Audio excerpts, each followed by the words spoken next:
दोस्तों, आज मैं बताऊंगा प्रेसिडेंट नजीबुल्लाह की मौत की कहानी। अफ़गान प्रेसिडेंट जिनको तालिबानियों ने कत्ल किया था, करीब 4.5 साल जो छुपे रहे यूनाइटेड नेशंस के कंपाउंड में, उनको वहाँ से निकलने की कोई मौका नहीं मिला। इसके लिए थोड़ा फ्लैशबैक में जाना पड़ेगा। 1973 में अफ़गानिस्तान के राजा मोहम्मद ज़ाहिर शाह थे। जैसे वो बीमार पड़ते और इटली जाते अपना इलाज के लिए, तब अपने भाई यानी कज़न मोहम्मद दाऊद को निज़ाम का भार दे के जाते। मोहम्मद दाऊद वो जाते ही वो तख्ता पलट देते हैं और अपने आप को वहाँ का प्रेसिडेंट डिक्लेयर करते हैं।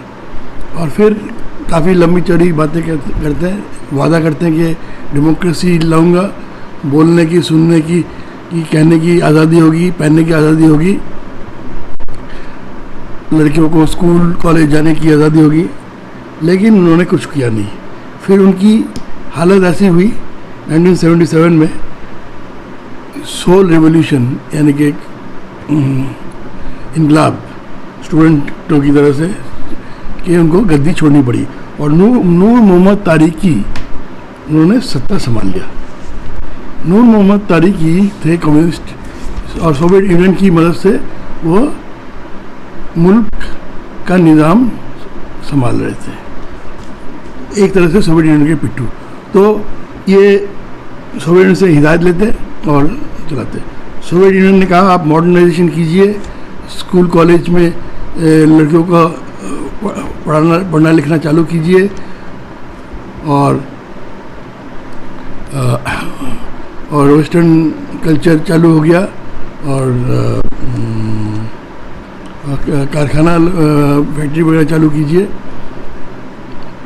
अब तक तो ठीक था, लेकिन जैसे ही वेस्टर्न कल्चर लड़कियों की आज़ादी हो गई तो वहाँ के कट्टर इस्लामी ग्रुप जो है वो उसने कहा कि ये तो गलत हो रहा है, ये लोग, ये कम्युनिस्ट वाले, ये ना तो मज़हब में यकीन करते हैं, या ना धर्म में यकीन करते हैं, ये लोग तो हमारे अफ़गानी तौर तरीके बदल देंगे। और तो ये लोग खिलाफ हो गए। लेकिन फिर भी अब तक चल रहा था, ठीक ही चल रहा था। लेकिन फिर सोवियत यूनियन ने कहा कि आप गरीबी हटाइए, तो बड़े बड़े जो ज़मींदार हैं उनसे ज़मीन लीजिए और कमज़ोर जो लेबर है यानी किसान, उनको दीजिए। ये करते ही वो जो ज़मींदार भी उनके खफा हो गए उनसे। तो यूएसए ने देखा ये तो सोवियत यूनियन अपना पाँव पसार रहा है सोवियत यूनियन में, तो ये मौका है। तो यूएसए और CIA उसका जो फॉरेन मिनिस्टर को घेर लिया, कहा आप लीडर बनिए, आप में तो काबिलियत है। उसने कहा कैसे? उसने कहा हम आपको देंगे हथियार, पैसा, आप इसके खिलाफ मुजाहिदीन खड़ा कीजिए, यानी जो धर्म युद्ध के लिए के नाम पे आप इनको इकट्ठा कीजिए, कबीलों के इकट्ठा कीजिए। और फिर पाकिस्तान से भी कहा आप इनको ट्रेनिंग दीजिए। तो ये लोग जाते थे, बॉर्डर में जाके ट्रेनिंग लेके आते थे और यहाँ आके ये लड़ते थे, खून खराबा करते थे। तो इस तरह से फिर एक मोहम्मद तारिकी के खिलाफ हंगामा चालू हो गया। नूर मोहम्मद तारिकी फिर गया रशिया सुझाव के लिए। उसने कहा, रशिया ने कहा हाँ बात तो सही है, आप थोड़ा मॉडर्नाइजेशन कम कीजिए, बंद कीजिए, और आपका जो फॉरेन मिनिस्टर है हफीजुद्दीन अमीन, इसको हटाइए, ये CIA एजेंट है। तो ये खबर तब तक उनके जैसे मॉस्को से वो लौटे काबुल, तब खबर पहुंच गई थी और हफीजुद्दीन अमीन अपने आदमियों को लेके आगे एयरपोर्ट पहुंच गए उनके स्वागत के लिए। लेकिन उसने कहा कि आपकी जान खतरे में है, आप हमको सेफ हाउस ले जाएंगे। लेकिन सेफ हाउस जाके नूर मोहम्मद तारिकी और उसकी फैमिली का कत्ल कर दिया। तो इससे सोवियत यूनियन भड़क उठा और सोवियत यूनियन की एंट्री होती है 25 सितंबर 1977 में। सोवियत यूनियन अपनी सेना भेजती है और फिर करीब 12 साल सोवियत यूनियन वहाँ पे उसकी फौज थी। इस दौरान 1987 में नजीबुद्दीन को प्रेसिडेंट सोवियत यूनियन इलेक्शन करा के प्रेसिडेंट बनाते हैं, लेकिन नजीबुद्दीन भी कम्युनिस्ट माइंडेड था, मजहब में यानी धर्म में यकीन नहीं करता था, तो इस्लामी ग्रुप उसके भी खिलाफ हो गए। लेकिन वो फिर सोवियत यूनियन ने देखा जो ये काफ़ी लंबा चलेगा। 1989 में फरवरी में सोवियत यूनियन वहाँ से अपनी सेना निकाल लेती है। उसने देखा ये पथरीली पहाड़ी एरिया, यहाँ पे ये लोग गोरिल्ला वॉरफेयर में माहिर, और वो अपना प्लेन उनका एयरबेस भी नहीं था, और यूएसए ने एंटी एयरक्राफ्ट गन वगैरह सब मुहैया किया था। तो उसने देखा यहाँ लंबा चलेगा, तो सोवियत यूनियन वहाँ से अपनी सेना हटा ली। फिर 89 के बाद नजीबुल्ला तो अकेला पड़ गया, जैसे सोवियत यूनियन गया वो अकेला पड़ गया। अब इसके बाद से हमारी स्टोरी, एक्चुअल स्टोरी शुरू होती है। 89 से 91 तक किसी तरह सत्ता संभाला। जैसे ही वो लोग चले गए, नजीबुल्ला कमज़ोर होते गए और मुजाहिदीन ताकतवर, एक के बाद एक एरिया मुजाहिदीन के कब्जे में जाता रहा, और 15 कबीले के गुट सब के सब मिलके नजीबुल्ला के खिलाफ चले गए। नजीबुल्ला अकेला पड़ गया था, और 1991 में उसने ऐलान भी किया कि अगर कोई किसी और को अगर सत्ता लेना है, मैं छोड़ने के लिए तैयार हूँ अगर आप चाहते हैं। लेकिन कोई आने को तैयार नहीं था, क्योंकि वो सोवियत यूनियन के उसकी निज़ाम से पूरी तरह निजात पाते थे। लेकिन ये 15 जो कबीला आपस में जो खुद मुख्तार कबीले आपस में उनकी बनती नहीं थी। खैर, इसलिए फिर फर्स्ट वीक ऑफ अप्रैल में हालत ऐसी बिगड़ गई कि उनकी फैमिली और उनकी लड़कियों को इंडिया में शरण लेना पड़ा। इंडिया सरकार ने कहा ठीक है आप आइए, हमारे यहाँ गेस्ट बनिए, आपकी हालत ख़राब है, हम आपकी हिफाजत करेंगे, प्रोटेक्शन देंगे। उसके बाद उसके आगे फिर अगले 2 हफ्ते में सिचुएशन और ख़राब हो गई, और यूनाइटेड नेशंस की मदद से उसको नजीबुल्ला को दिल्ली भेजने का तय हुआ। यूनाइटेड नेशंस फिर उसके ऑफिशियल और करीब 1:30 बजे 17 अप्रैल 1992 में 1 अप्रैल 1992 में उसकी फैमिली चली गई। फिर 17 अप्रैल 1992 में यूनाइटेड नेशन जाते हैं नजीबुल्ला के मकान रात के 1:30 बजे, और कहते हैं चलिए आप काबुल एयरपोर्ट चलिए, यूनाइटेड नेशंस का प्लेन खड़ा है वहाँ पे, आपको दिल्ली जाना है। और उसके साथ इंटरनल सिक्योरिटी मिनिस्टर का एक कोड वर्ड लिया। रास्ते में जहाँ जहाँ भी यहाँ का इनका बैरिकेड था, कोड वर्ड दिखाते गए, खुलता गया बैरिकेड। आखिर में जाके आखिरी बैरिकेड में जो सिक्योरिटी वाले ने खोला नहीं बैरिकेड, उन्होंने कहा नहीं आपको आगे जाने की इजाज़त नहीं है।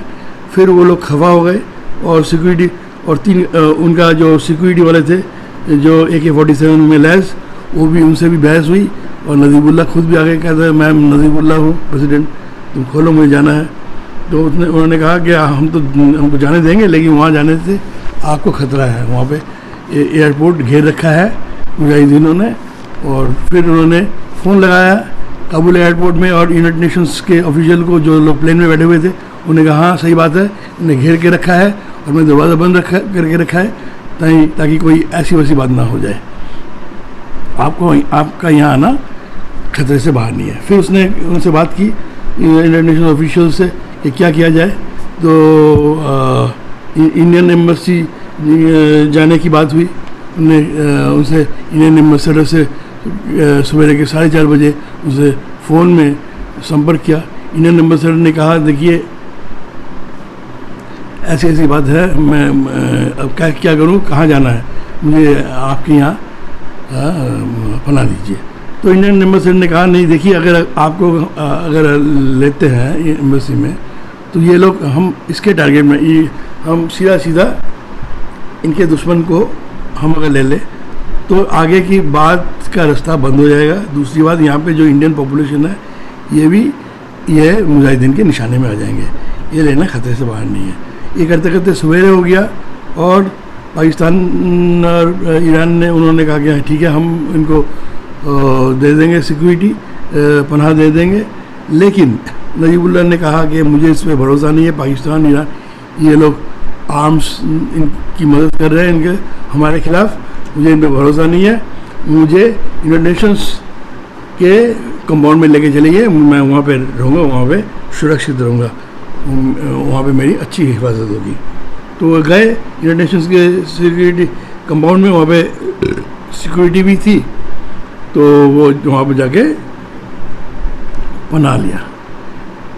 फिर इसके दरमियान नरसिम्हा राव जो चीफ मिनिस्टर थे उनसे भी बात संपर्क किया एम्बेसी वाले और सरकार ने।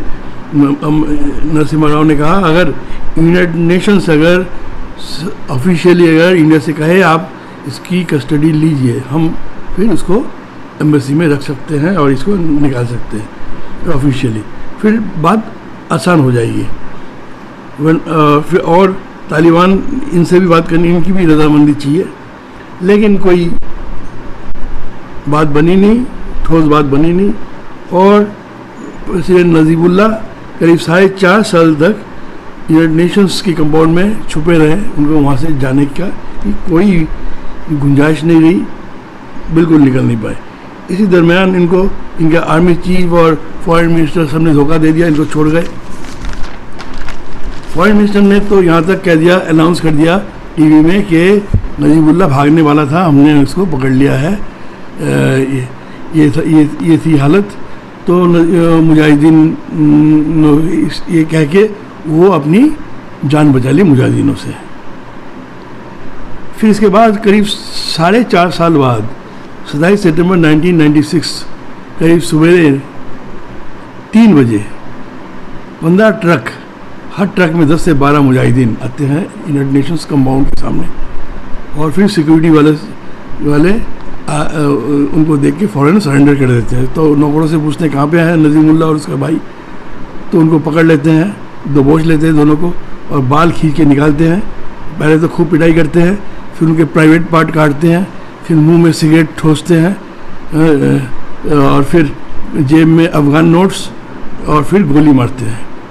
उसके मारने के बाद ट्रक में बांध के घुमाते हैं पूरे शहर में, और फिर वहाँ से उतार के फिर क्रेन से दोनों को लटका देते हैं।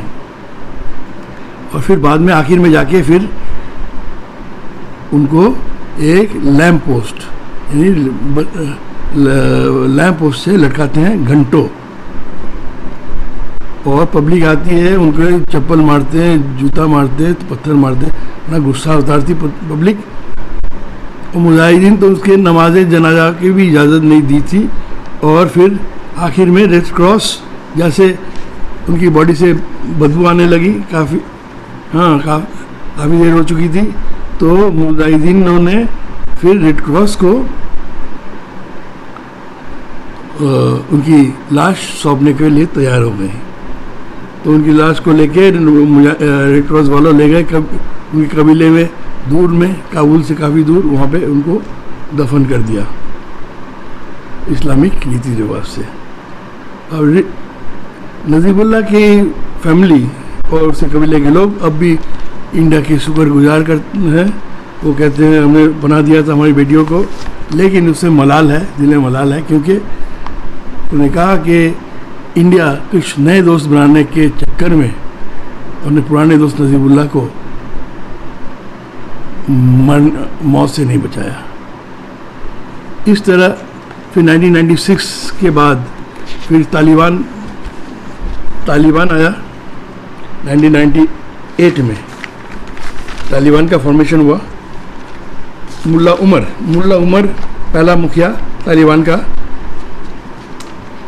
और फिर तालिबान का बना, फिर मुल्ला उमर, फिर तालिबान वहाँ से 2001 तक तालिबान का राज रहा।